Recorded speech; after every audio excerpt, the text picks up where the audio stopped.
All right, so I want to record my answer for this for you because I think it'd be better if you see what I'm talking about here. Now, I've made up a function almost exactly like yours. Notice you've got a 1 and a 2 right here, but I've got a 3 and a 4.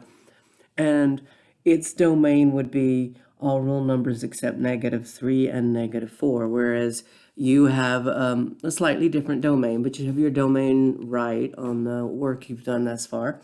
Okay, now what you're not seeing is there is another piece to this graph that's off screen. And so, and that's true of yours as well. So if you will go to the little wrench on the right-hand side and change your y-axis settings. So I'm going to go out, and you might have to go out quite a while to see it. And you'll notice that third piece showing up there.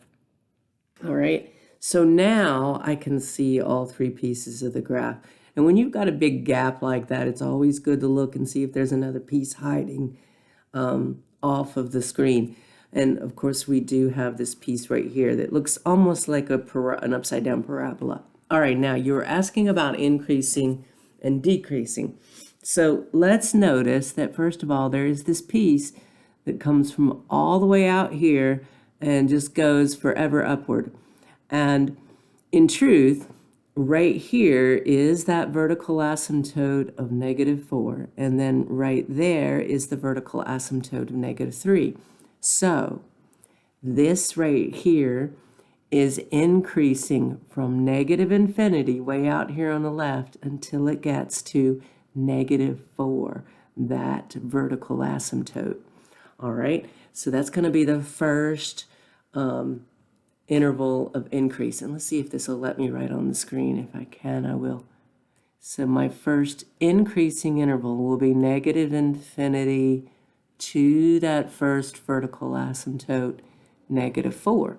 Now, I'm also going to have an increasing interval from right here all the way up to this point. And let me get out of this screenwriting thing for a second, because what I'll need to do is kind of hover on this point and figure out what it is. Looks like it's got an x value of -3.5.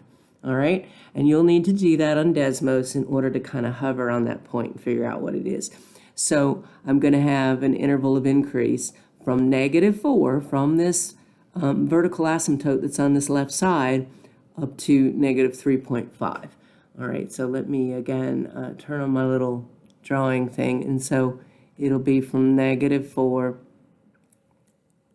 to -3.5.